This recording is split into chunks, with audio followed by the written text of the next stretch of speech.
Hey. What do, everybody? It's your boy Johnny B. We on Jonnybeetv. We got an exclusive today, man. The first man to ever be on Jonnybeetv. So we doing like a real good recap. Good to have you, man. We got the owner of Skin Museum, tattoo artist, you know what I'm saying, entrepreneur, all that great, man.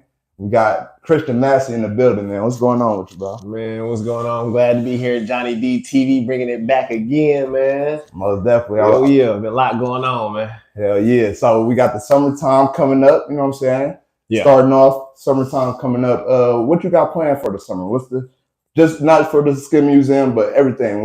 What's the plan? Man, 2023 was a learning experience for sure, being a business owner, just being a father, soon to be, you know, all that good stuff. Mm-hmm. But 24, I got a lot planned. It's a lot more focusing, buckling down with myself, family, friends, business. Like, this is like laser beam focus year right here. Like, taking all that stuff I done learned the last few years and applying it and just keeping my head down and just making sure we reach those goals this year.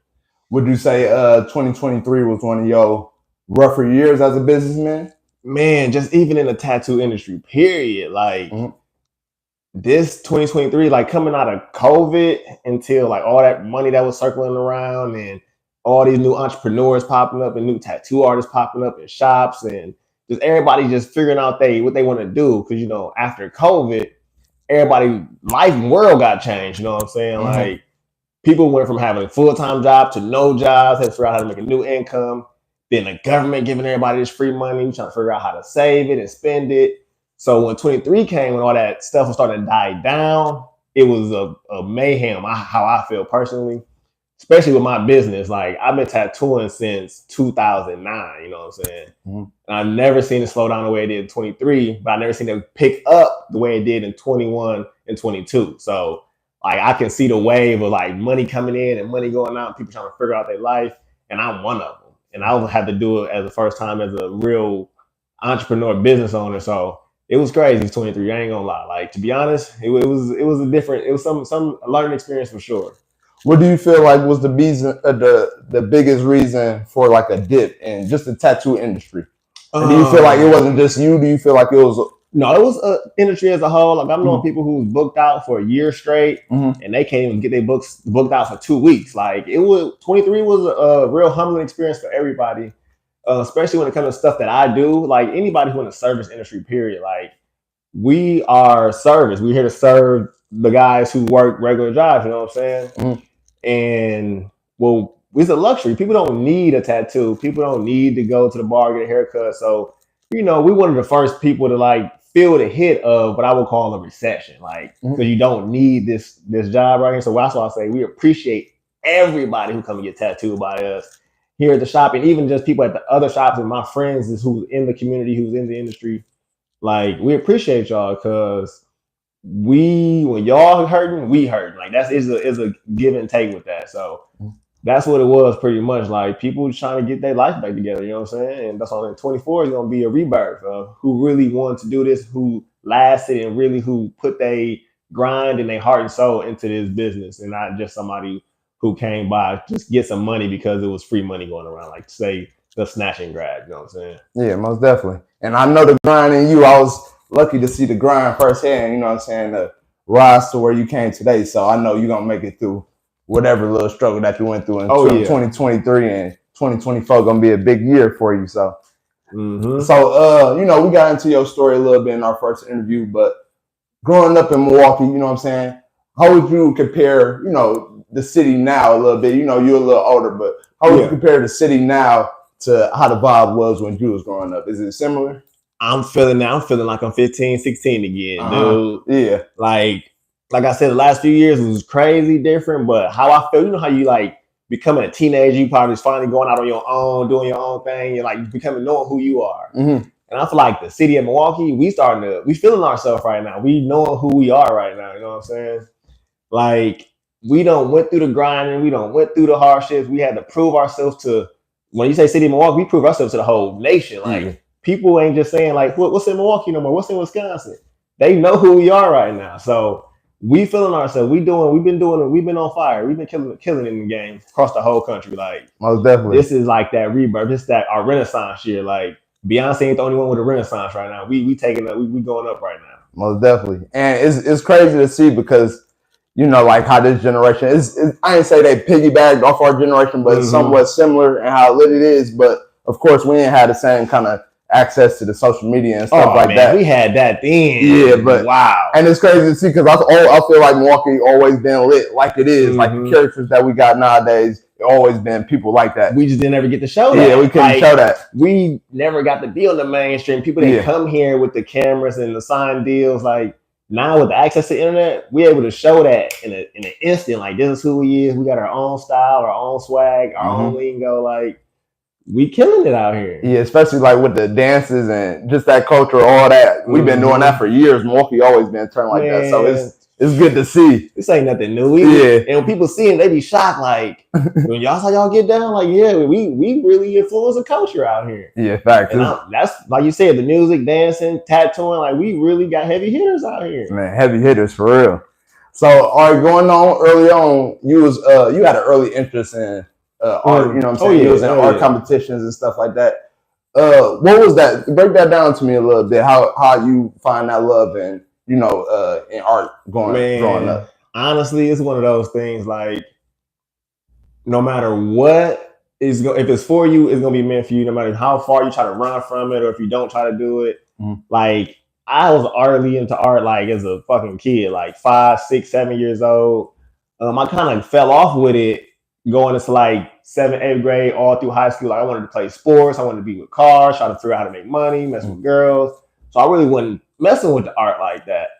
I knew it was always my foundation. Like, in my household, my mama painted, my daddy painted, my brother did poetry. Like, I come from a creative background, but the world, it's gonna pick you up and try to make you see if you really want to do that. But when it's for you, it's gonna be for you no matter what. It's always gonna come back to you full circle. Like, so I was able to meet some good people to put me into the tattoo game for real. Like, but it was meant for me to do this, and I couldn't say like, "Hey, I made a decision this day at this time to be like, it's gonna be my full-time career for the rest of my life." But I do know when I decided to do it, like anything else, I'm gonna go all the way with it. Like, I ain't about to play with it. Most definitely. And so too, because I seen the start of when you first started tattooing. You was there. But I don't know what would you be doing if you wasn't tattooing? What was your dream before that? Because it was because I did go to school. For a lot of people don't know, I did go to school for graphic design. Got a degree in that, and that's probably what I'd be doing. I'd be doing still some type of creative stuff, like, because a job, no matter how good I was at the job, it didn't last long at all. Like, the managers, the bosses, people in charge was like, "Man, we like you work hard, but you play too much. Like, we can't have that around here." So I'll probably be doing some type of graphic design, album cover, clothing design. Like, I even had a clothing brand with my best friends growing up called the Helium Company. Oh, I remember that. Okay. We've been trying to be creative since we can find a way to make money and do it with our talent. So that's what I'd be doing right now, for real. Like, some type of creative thing for one tattooing, painting, drawing, but I'm gonna get money with my art for sure. Can you talk about a little bit when you started off tattooing and like what gave you that jump where you started from with that? I started off with that. It was sophomore year of high school. Went to Mesmer High School. Shout out the Bishops. Shout out the Bishops, man. I don't know why I went to a Catholic school, wasn't even Catholic. Yeah. It was a lot of people. It was a good school, so Yeah, it was. Yeah, but shout out to the Bishops. For real. I learned a lot up there. But I got started tattooing by just hanging out with my homeboy Justin and going to his big brother house. Like, if it wasn't for that, that's what opened the doors for my eyes for real. Like, I can say, like, when I was 13, my neighbors had a tattoo kit with Indian ink and octopus oil or whatever it was. It was hand poking in the garage. But I wasn't messing with it then. Like, when I went to John's house, that's Justin's big brother, when I went to his house, and this was like, as a 16-year-old kid, seeing all the wild shit we seen there. Most definitely. It was exciting. I was like, oh shit, like, this is freedom up in here. Like, people tattooing. I don't know if I can say all the other shit we was doing, but it was crazy in there. It was a complete freedom. because John was like 14 years older than us, so he was the OG. And he was tattooing, had motorcycles, snakes, fucking dogs, like all type of stuff in his house. He was like, hey, he was the type of dude who like, hey, if you want to do this, just try it. And at the time I was like, no, that's you and your brother thing. That's what y'all want to do. But at some point I went to like a tattoo party with them. And I was like, dog, this is cracking. Not only is cracking, but y'all making money doing it too. And I already know how to draw, but tattooing was, man, it was so fucking hard for me to start tattooing. Yeah. Like when I'd say, I know I'm gonna go get a kit real quick, and this is before like Amazon was a thing. I probably went like Alibaba or Yahoo on like www.yahoo.com and figured out some $50, $100 tattoo kit. And I took it to them like, hey, show me how to do this thing. They ain't show me nothing. Yeah. They were just like, shoot, find somebody to tattoo and bring them to the crib. Type shit. And I'm like, all right, well, I'm gonna find somebody. And this one I was wanted to be a gangster, thug, whatever. Yeah. So I was with this crew called GIB, man. I remember, yeah. Hey, them still some of my dudes today for real. Some people passed away, some people moved away, but I still mess with them because they really, them and all my boys from school was like, tattoo me. I gave them one of my first tattoos when like LeBron had the initials on the back of the arm, so everybody wanted those. I'm one of those people. Yeah, for real. And I had the first one on the dude from GIB named AD. He passed away not recently, but a few years ago. So rest in peace to AD. Rest in peace. So I did a tattoo party at his mama house. So I tattooed him, his mama, his cousins. It was the worst experience of my life. But what happened? What happened with that? I did terrible. Oh, I just messed up people? It was not good.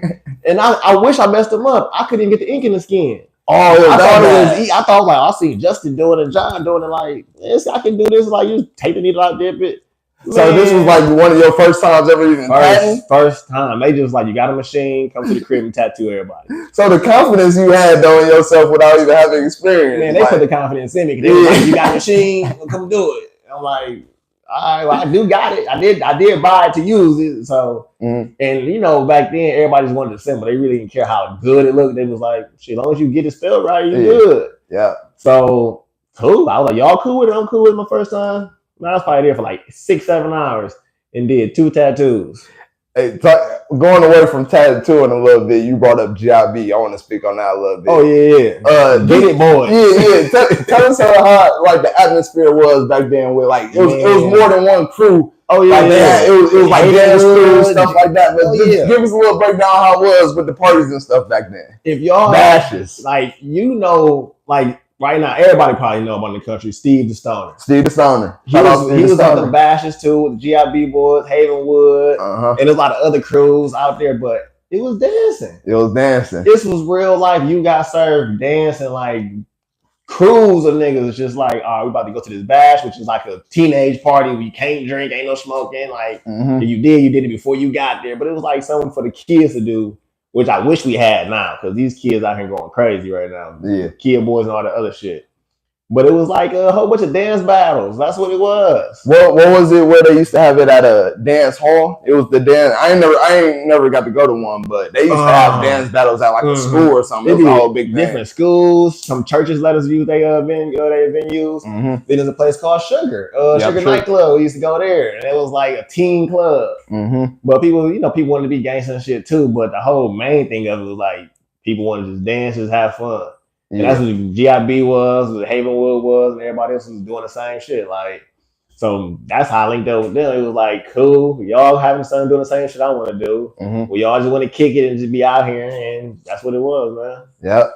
And a little bit on our city too. And one thing that you introduced me to is traffic, man. You know what I'm saying? After all the, you know what I'm saying? After the club, after those batches, how traffic used to go down. You know what I'm saying? Break that down. Have you ever seen 300, 400 cars all lined up in like a Walmart parking lot, a Sam's Club parking lot, like, or just in the middle of the street? Yeah, wherever. Like, if you know the city, like we in the city of Milwaukee, like it's block system, so you can go like to a name and a number and just meet up there. I mean, when I say traffic, you shut the city down like you in LA. Like there is no more moving bumper to bumper.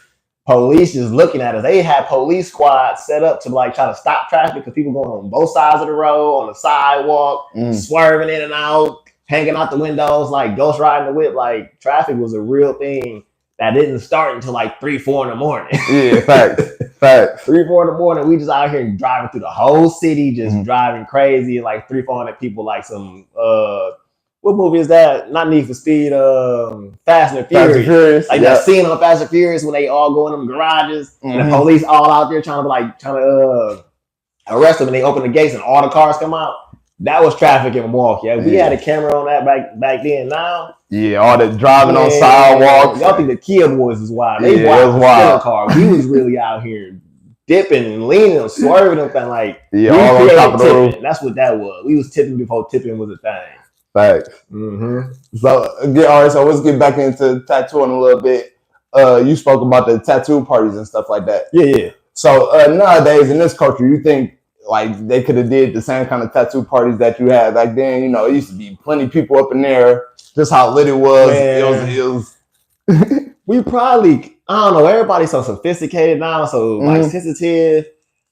Like tattoo parties was like a real party, and then you had somebody there tattooing. Like it was real, like music, food, drinks, like. And the person there tattooing was just like a perk of the whole party. Like people would come and get tattooed, whatever they wanted. And that was like, it was lit. Like the describe a tattoo party is like something you had to be there to experience. Like how everything is now, like I say, so sophisticated is like you book an appointment, you set a date, time, you pick out what you want. At a tattoo party, it was like on the spot, you figure it out, you draw it up, and you got 10, 20 other people waiting to get tattooed too. So it was more of a in the trenches kind of thing. Like you had to learn quick to be in a tattoo party, and you had to do a good job too. Because you had to be the one, well, the artist had to be the one to be like, all right, everybody else in here partying and drinking, but you got to stay focused. And I'm saying focused because you had people houses, you had people hoods, and you trying to make a whole lot of money, what you are, and then leave a house. So you got to be on your P's and Q's at tattoo party as the artist. What was the average amount of heads you say? Man, doing a tattoo party. What was the most? What was the most you did? The most I ever did at a tattoo party is probably like 10 people. That's 10 a lot. People in one night. It was crazy. And that's drawing it on the spot. Like, this wasn't no computer printer. Like, we freehanded on people. We drawing on like fake skin, like to put it on them. But it wasn't no computer printing out shit. Wasn't no resizing shit. Like, you had to be real life talented motherfucker to do a tattoo party. And because you have people house, remember, this is not your neighborhood. So if you do a bad job, they gonna call you out on it. You're in front of their whole family. So if you mess up somebody's niece or nephew, like, hey fam, like what's going on with this? So you have to be prepared. So you can't just be like any old person doing a tattoo party, because liquor getting involved, party getting involved, people, family getting involved, it can go left quick. Facts. So and then you got people houses again, like you don't know what they doing. They hustling out that crib. They got selling dope out the house. Like that's all on you too. You in the same, you with them. Whatever go down in that house, you with them. Like police kicking that dope, the artist going down just like he was in there kicking, selling the dope too. Like so, that's real. That's real. So has it ever been a time where you felt like you had to, you know, like you took a long period of time, a break from tattooing, had to clear your head? Never. No? I love this too much. If anything, I wanted to dive in hard. Like I never took a break. I was trying to figure out a way to get deeper and deeper and deeper into this game. Like I had my son at 19. I couldn't take no break, man. I ain't had no time for that, for real. Like 19 years, I had my son, and I'm like trying to figure out how to make money for him, how to make money for pay my bills in my crib. And like I said, jobs really wasn't for me. I was like, I can go to work for 4 hours. Because remember at the time, this 2009, 2010. I don't know what minimum wage is now, but it was like $7 then, $6.75 in some jobs. Like it was cheap. And I'm like, I can go work for 4 hours and not even make $40. I can go do a tattoo for like $20. I don't care if it take me an hour to do it. $20, that's more than what I'm making at this gig. So I had dived in with that tattooing shit, man. I couldn't take no breaks for real.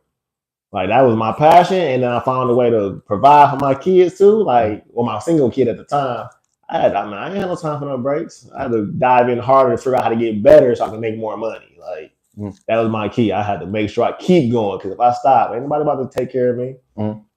I seen like, you know, a major development over the years. It's been some years, so of course that's gonna happen. What do you feel like the keys to developing your skills for you? What was like the main keys for you? First of all, be humble. I was super cocky, super confident. Even on days I did bad, I was still cocky and confident. That's the number one thing in this game. You got to be humble because, of course, the client gonna always tell you good because you put something on their body that they gonna have forever. Nobody ever want to be like, man, this is terrible. And they got to look at it every day. That's a fact. So they geek your head up super quick. Everybody you task, everybody come in contact with it, like, oh, you so good, you so great, you so good. I can't listen to that. I gotta really look at the art and look at what other people doing, who I admire, who I think are doing better than me, or who I want to be at, and ask them like, "Hey, what you think about this piece? What you think about that?" Because it's hard to get a true answer out of client unless you just completely botch it. So being humble for one, staying consistent, like putting your reps in every day. Like I had to draw every day because I had a real bad problem with lettering. I had a real bad problem with overshading shit. So to like dial that back and really get my penmanship back up to do lettering real good, because that was like back then or even now, like if you can't do letters, like it's really hard for you to get into doing anything else. Like that's line work right there for one, and that's flow and that's showing consistency. So you got to be consistent in the craft and make sure you staying consistent with just showing up every day. That's why I was like I couldn't take a break because if I take a break, is you backtracking. Like I got to go back and try to do that muscle memory and figure that shit out all over again. Mm-hmm. So you have to be on this as a tattoo artist every day because especially now, it's a new tattoo artist popping up every day. So you take a break, they gonna forget about you. Like they, but oh yeah, so and so used to tattoo, but so and so doing it now. He got better equipment. He learned it quicker. There's a lot more YouTube out here now. So I couldn't take no break. I wasn't having nobody teaching me nothing. Like I had to figure it out from going to get tattooed by people like Greg Foster or P at H&H. I'm watching them while they tattooing me. Like, hey, what needles is that? What shade of ink you use? And like I'm figuring it out as I go. So taking a break, I ain't have no time, man. So yeah, I say being humble, staying consistent, and really being honest with yourself. Like, are you doing a good job? Are you not doing a good job? And just not have to get big headed thinking like you the king shit of everything. It's always somebody better than you. There's always somebody you can learn from. This is art. Everything changes. Everything getting better. And technology and equipment and the inks, all that stuff is always changing. So you got to be like, all right, what can I do to get better? Not be like, what can I do to stay where I'm at now? Because staying where you at, you're going to end up going backwards. Time is going to keep moving on you. Okay. Yeah, that's real. I like that. So you spent some time in Texas when you was in San Antonio. Yeah. Do you feel like that was your more humbling time in tattooing when you was up in Yeah, because that was, for sure, my most humbling time because that's when I really got in the real shop. And I took it real serious because I had 2 shops to be at a shop here in Milwaukee. One of them was H&H Hustling Hands Tattoo, which gave, and first of all, H&H, people don't get enough credit to H&H. They got a lot of shit going on up in there, but that's a black-owned tattoo shop who give other black artists a chance to do this. Because like where I'm at in Milwaukee, right now you can see a lot of black tattoo shops. Like, I can name a whole ton of them. But 2009, when I wanted to get in the game, I honestly believe he was probably the only one next to Shaq. Like it was 2 black tattoo shops. That's it. So if you wanted to be a tattoo artist and you was black, I ain't no shade against the other shops, but they wasn't letting us in. They was, at least for me, look how I looked. I was young, wild, long dreads. They was looking at me like, bro, you ain't about to come in here and mess with my business. What all them other shops, white shops, Mexican shops, no shade against them, but I went to everybody's shop to get a shot, and nobody fucked with me. So I had him, and I had I'm lying. There's another black shop. That's why I went to Airbrush and Tattoo on Final Lack and Capital. Okay, and he gave me a shot, and I was just too young and immature to take that seriously how I wanted to at the time.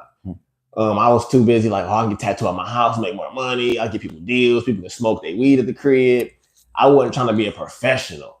I just liked the glamour and glitz of it. I was trying to not thinking like how much money I can make and how much of a career and an impact I can make on this game. I had no idea because, like I said, even our shops here, no shade against the shops here, but that was like what I went to. It wasn't the most professional setting either. So when I got there, I was just like, yeah, it's whatever. Like, y'all could teach me some stuff because y'all in this building. But when I got there, I was unimpressed. You know what I'm saying? I wasn't like, oh, this is a real shop. This is what it's like. It was like, this ain't that much different from the crib. It's just I got to door for people to come in, walk in all the time. Like it ain't my house. It didn't seem that much more professional. So I didn't take it that serious. Airbrush and Tattoo on Final Lack, though, that shop was super professional.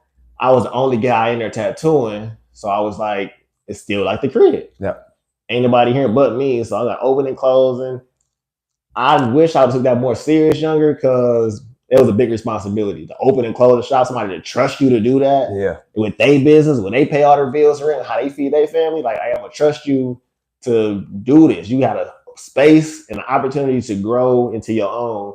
And I'm just like still being selfish. Like, you taking a percentage of my money.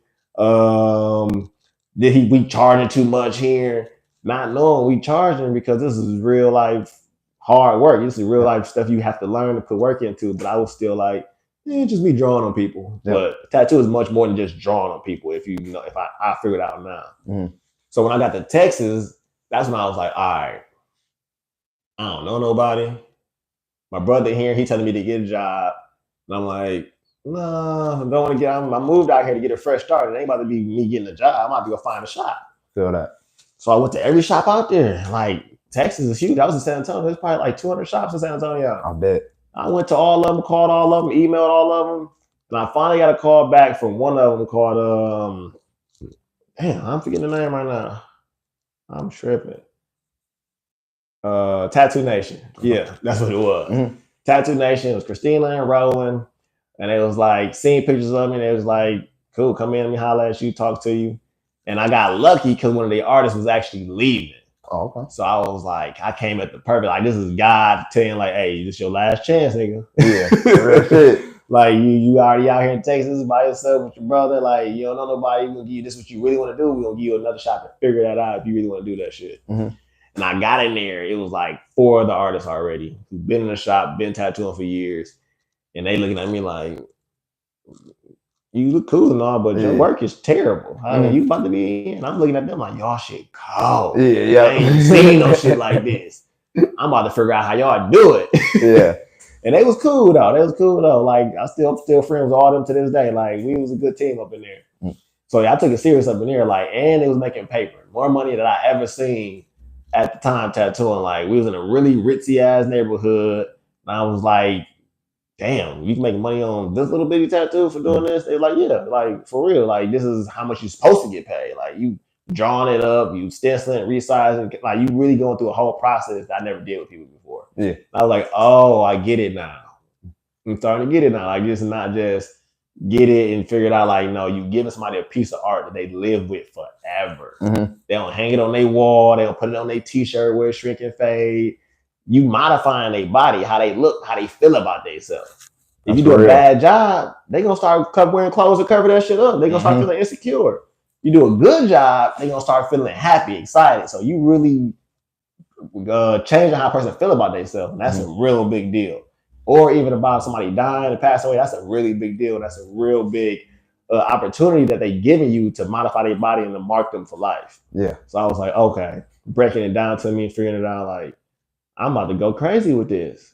I feel that. So, yes, that's why I really got serious up in San Antonio. So, coming back from San Antonio, do your mindset go right to, I want to be a shop owner now? Not even yet. I was on a mission to prove to everybody I ain't the same dude no more. Okay. I was on a mission to say everybody, like, I went out here and I learned a lot and I'm coming back because I choose to come back. And I had to not say I ain't come back because I'm like, I couldn't make it out there. I couldn't figure it out. I'm like, I'm coming back because I know there's got to be another me somewhere who need that help, who need that drive, and who need like that. Somebody who look like me to tell them like, hey, dog, this could change your life for real. If you want to do this tattoo and shit for real, or just art, period. But when I moved back here, I had the mission just to open a private studio and just tattoo my ass off. Like any and everybody, whoever fucking was, and getting the best tattoo they ever did. And to prove to myself, most of all, like, I really deserve to be a professional tattoo artist. Like, this is what I'm going to do. I'm going to prove to everybody, like, over the years who said I was sucked or I was trash or get a real job, family included. They was like, you get no health insurance with that. Like, how you going to get it? How you gonna get paid for that? How you gonna get dental insurance? Like, that's a hobby. Like, no, like what I learned out there, y'all didn't go with me out there. Y'all didn't see what I seen or see the money I know other people making. Like, this is a real career path that can take care of my whole family. And if I do it right, other people's families as well. But yeah, I was just like, I gotta figure I'm about to go crazy in Milwaukee. Like, Milwaukee need what I learned out there because I never seen what I seen out there here in the city. So like, I'm about to go tell that to everybody. Yeah. Anybody who wanna listen, and y'all give me y'all ear, I'm gonna tell y'all what I learned out there and how this can change your life. Especially my friend John and my friend Justin. I was like, y'all, if y'all knew what I was doing out there, y'all would have been like, man, y'all would have been started this shit with me. Yeah. So that's why I really wanted to show them. Cause I'm like, y'all was in this shit with me in the beginning. So I gotta bring this information back. And if you ask me, I gotta tell you. Cause this shit is life changing. Mm-hmm. So what was your first experience of running your shop? When did you start? What was the first shop you started running? It was West Dallas Tattoo. Okay. On 93rd and Lincoln out there in West Dallas, Wisconsin. Mm-hmm. Wisconsin, Milwaukee, whatever. Same little municipality. It's get tricky. But that was just that was fun. Mm-hmm. That was me and John. That's Justin's other brother. Me and him opened that studio together. Just me and him, no other artists. So that's why I call it a studio instead of like a shop because we didn't have no other artists working for us. It was just me and him teaming up, splitting the bills, splitting marketing, all that shit together. And that was super fun. Like having that business, learning like how marketing go, doing deals, specials, booking out, being scheduling like that, and doing it all on my own. Because when I was out there in Texas, we had a shop manager who did all that stuff for us. Like we used to get somebody the information, give it to them, they schedule it, they book it, and then we just sit there basically. We come to work and leave. Yeah. And then coming to doing it my own thing, I'm like, oh shit, I don't get to just come here and leave no more. I gotta actually manage people and talk to people, make sure they're happy if they're not happy. Like, so that was a real big thing, like figuring that out and just balancing that. Yeah, that's a big difference. That's a change. So I can see that. So you say that Skin Museum, that was your first official shop. Yeah, that's when I made the decision to be like, okay, I'm about to open this up to everybody who ain't got a shot tattooing. That's when I said the Skin Museum. If you ever want to start tattooing and you want to figure it out or you need a boost, this is where I'm about to be a creative hub for y'all to come here and learn how to make money off your craft. Yeah. Because it's real doable out here. Like, it's people who look like me or kids, teenagers who like, man, if you ever seen somebody do it, it's hard to believe that it can be done. Yep. So when I open a Ski Museum, I'm like, I'm about to show that it can be done. Look at me. Look what I got. Look where I'm at. So I wasn't trying to like impress nobody. I just wanted to like impress upon them the seriousness on how you can take art and make a career out of it. So that's what I did with the Ski Museum. And you spoke on it before, but can you give us a breakdown on how you came up with the Skin Museum? Because that's a slick name. Like, how you come up with that thing? Like I said, I first started tattooing. I tattooed at like urban shops, black shops. Then I went to San Antonio. It was a Mexican shops I tattooed at, and I did some white shops. And nobody tattooed everybody. Wherever I went, it was always one type of demographic coming in there.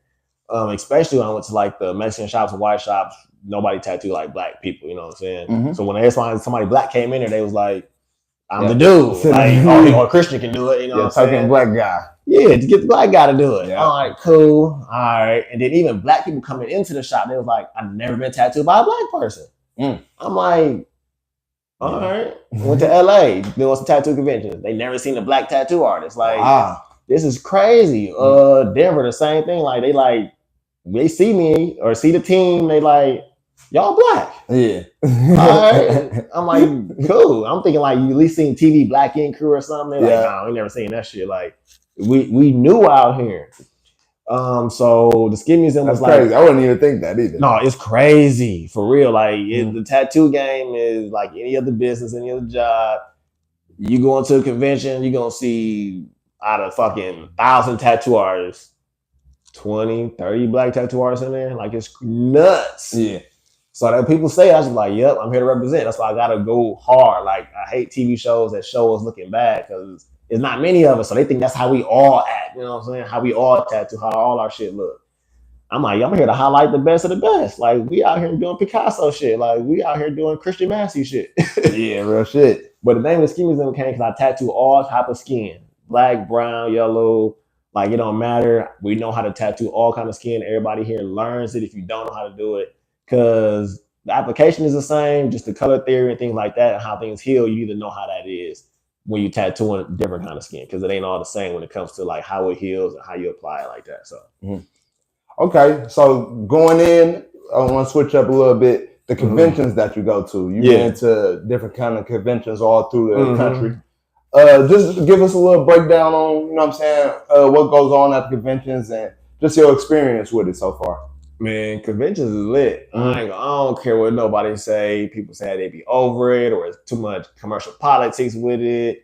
Man, conventions. That's what other tattoo artists say. Yeah, they do. They be like, cause it's like I don't know, like when you got like you see people who think is super famous on TV, they all at the conventions. And so people going buddy with people, just like get cool with the judges or get cool with the convention person who's running it, so they can win an awards. I'm just like, I want to win awards too, but I mean, people think if they're not winning because they're not part of the boys club. I'm like, that could be true, or it could be true you're just not doing the right tattoo. Yeah. And I'm not saying your tattoo is trash, you're just not doing it for what it is that the judges like. Yeah. If you came to win a tattoo award, you came to play the game, so play the game. Don't be like, well, my tattoo is the best. If you know what the judge like, give them what they like. Yeah. Play the game, get the trophy, go home and be happy. But yeah, I love conventions because it's about meeting people in the industry who do what you do. Yeah. Like, it's cool to be in your shop with your head down every day, like grinding it out, but that get exhausting. Like, you need real-time feedback. You need real feedback from people who your peers. It's like if LeBron James was just at his house hooping all the time, like, and dunking, three-point inland. Like, he cold. Yeah. But you need that competition out there to drive and get better and to like play. He need to play against Giannis. You know what I'm saying? He need to get the better to play against niggas like Kobe when he was alive. Like, if you don't get to play against them, it's like you're gonna end up getting stagnant. So a convention is where you get to actually network with people in your field and see how they do it. Because especially with art, is no right or wrong way to do something. Yeah. The only thing that comes out is the outcome. If the outcome is good, no matter how you got there, that's what matters. And everybody tattooed different. So I love to get to see other artists and see how they do it. And now that I'm a shop owner, I love going to conventions to meet other shop owners to see how they run their shops, how they manage it, and probably do specials or opening, closing, booking, getting new artists to come to their place. Yep. I get to learn a lot from them, and they get to learn a lot from me. That's why I was going to ask you, when you go to a convention, do you go in with a more competitive mindset, or is it more networking to you right now? Right now it's more networking, which I think, and when they say I'm learning now as I get older now, like, bro, I might be 30. Well, I am 33 now, right? I might be 34. 33. 33. You 33. You got a little second for that. I went in with the mindset the first few years going to convention, competitive. I'm like, I want to prove something. Like, I'm a black tattoo artist. I need to win some awards to prove that I am who I say I am, to let other people know when they see me, like, oh, can black people tattoo? The trophy's right here. I can prove it. Black people can tattoo. I don't want these against a lot of different people. So that's what my mindset was then. But now it's more networking and collaborating with other artists, because that really elevates the game. That really elevates each other. Like, I'm all about now elevating everybody up, and the only way I can do that is by growing and learning from everybody else. I don't know everything. I never will know everything. But the more I do know, the more I'm able to help people in my area. So it's good to go out to these conventions in different cities and just see how people do it. Because I can bring that energy and information back home and show it to all the artists here, or show it to artists at other shops who I know. So I'm all about networking now when I go to those events. And it's crazy that you say that, like, you being a black artist, and they was like sort of surprised that, you know, black people do tattoos. In my mind, the first people I knew was black people doing tattoos. Yeah, right. So that's crazy that, you know what I'm saying, that was the experience for you. So yeah, that's wild. How would you explain, like, your tattooing style? You know what I'm saying? Just to the blind eye, is it a certain style from other tattoo artists that, like, you can explain and separate yourself? Right now, I was real creative in the beginning, like trying to do the most craziest shit. There's just different shit because I was trying to pick it up and all that. Right now, I'm super technical. I want to do the crispiest lines, the best shade, and the best color. I'm like super technical in what I'm doing and learning about all my equipment, because there's so much I just tattoo. As a tattoo artist, I believe there's a lot of tattoo artists who don't know all the equipment that they're using. Like, when it comes to the needles and the ink and the machine, like, there's a lot that goes into people making a tattoo machine. And you buying a machine because somebody else said, oh, that's the best one. But you need to really know why it's the best one, if it's the best one for you and what it is that you're doing. So I'm becoming real technical in what I'm doing now, so I can give the client the best experience from, so they don't have that much trauma on the skin, that I can get it done a little bit quicker if need be, and just to know what it is that I'm using, because that's super, super important. That's like 50% of the battle is knowing your equipment. Not just saying I'm about to pick up this 7-round liner and tattoo with it, but it's like 3 different kind of 7-round liners, and it all give you a different outcome. Like use paintbrushes. You can have this kind of paintbrush for this and this kind of paintbrush for that. So right now, the style I'm doing is black and gray realism, though, to be like answer the question. So I'm doing a lot of like realistic, photorealistic shit right now. When I first started off getting in the shops, I did a lot of minimalist stuff, fine line stuff. Then I started doing a lot of full color realism stuff, traditional, anime. But now right now I'm doing a whole lot of black and gray realism. And that's like I'm loving to do because it's giving me the most challenge. Like anime, I drew cartoons as a kid growing up, so that's super easy. It's super fun for me to do, but it come natural to me to do it. So I can do those like no problem, eyes closed, like tattoo some anime or cartoon kind of stuff. But black and gray is really pushing it right now, and I love how it heals. Like it heals so good on everybody's skin. Like black people, white people, brown people, Puerto Rican, like whoever it is, Asians, like black and gray, I think is one of the best tattooing styles that they ever created. And as long as you get the right contrast up in there, because people sometimes try to say, "Oh, realism fade because there's no lines in it." Like if you do it correctly and you got the right contrast, it's beautiful on black people's skin. It's beautiful on white people's skin. Like it heals just great. I think it's the most natural tattooing you can see. And that's something I wanted to get to, like the healing process. But before that, advice for like younger master or just any, these young artists coming up. Would you say equipment is the first step? Yeah. With anything? Don't go cheap. Really do your research on it. Because like people want to go cheaper because they don't have the money for it. I would say save up, and while you're saving up, learn about all the stuff you can before you actually start tattooing. Even face skin, learn about all the stuff you're about to buy. Yeah. Because a well-versed or like professional tattoo artists who've been tattooing many years, they can use the cheapest equipment to have that tattoo come out beautiful. That's because they just been knowing how to do it. They know how it heals. They know how things work. If you don't know how things work and you're new to this, you want to eliminate the equipment out the problem. So you already know whatever you're doing is on you. You can't be like, oh, my machine's bad, so it's not coming out good, or the ink ain't good, so it ain't working. If you get the best stuff out the gate, you eliminate that. So you know whatever you're doing is 100% on you, and you can fix that a lot quicker. You can adjust that a lot quicker.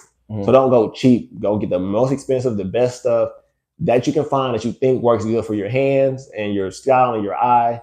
And you can eliminate that. So now you can start learning quick. Like, okay, I did this wrong and not the machine. You don't have nothing to blame but yourself. And once you learn how to do that, you can move forward so quick. Okay. So getting to when you get a tattoo, new, like, you know what I'm saying? Anybody out there that want a new tattoo, what is the correct way to, you know what I'm saying, with the healing process and take care of the tattoo right after you get a tattoo? For anybody that's experienced with tattoos, what's the correct way? Because I know we all do it wrong. Way. Okay, yeah, give me your way. Because the comments gonna be like, man, he don't know what he's talking about. That's not how I do it. I do this, that. I know it's all different, most definitely. Man, the best way that I love to heal tattoos is, first of all, I use Second Skin. It's a clear bandage that the hospital's been using for years, that we've been brought into the tattoo industry. It come out a lot of different names: Sanaderm, Tegaderm, DermaShield, whatever you want to call it. But it's a clear bandage you put on for 24 hours after your tattoo. So you put it on, keep it on, and then you keep it on for 24 hours, and then you take that one off, and you want to clean it with antibacterial soap. Okay. You want to clean antibacterial soap, just get all the dry blood or plasma off of there. Then you rewrap it again with that same bandage. Not the exact same bandage, get a fresh one, put it on, and you keep that on for 4 to 5 days. And what that's going to do is your body's going to naturally heal itself on its own without having to use any creams or ointments. Your body's going to like produce this plasma. It's not blood. It looks like blood, but it's not red. It's like oranges. You really get down and look at it. And that plasma is your body naturally healing itself without causing a scab. Because what many times people do is get scabs. They put the wrong stuff on their tattoo to dry out their tattoos. And it cause like a thin layer of scab on their arm, which is terrible because when that scab peels off, it's going to take ink with it. Yeah. So that's why I say that clear bandage is great, because it keeps all your bodily fluids in there that's going to heal itself. But once you take that bandage off after the 4 or 5 days, I like to use a cream called Tattoo Doctor.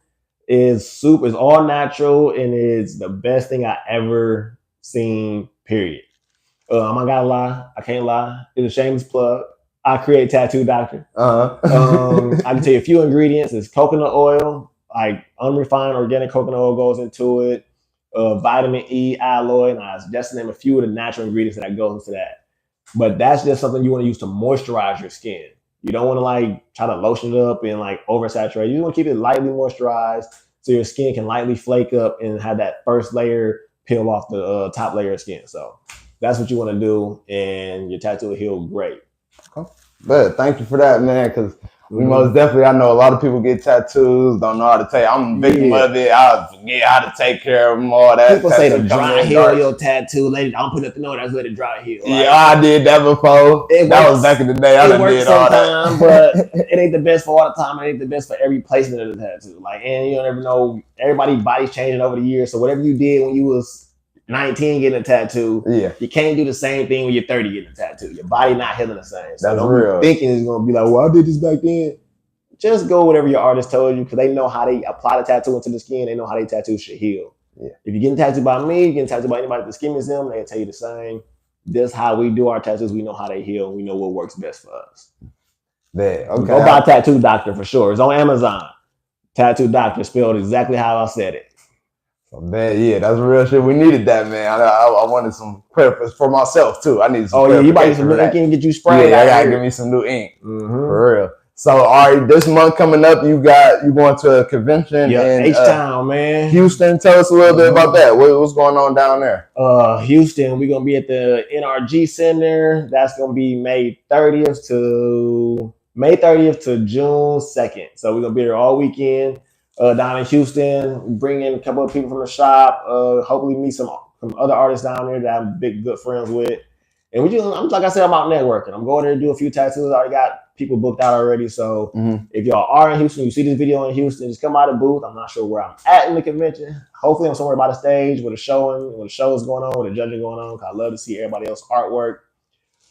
And that's just it, man. We be tattooing, meeting other people, meeting up, drawing, and it's gonna be a good time, pretty much. What's been so far your favorite city to travel to? Hands down, Philadelphia. Tell me about Philly. What's going on in Philly? I ain't never been to the East Coast. Man, people love the West Coast, women, weed, and weather, palm trees. I'm cool with the East Coast, man. Philly is Philly. First of all, they call the city of brotherly love for a reason. It's real.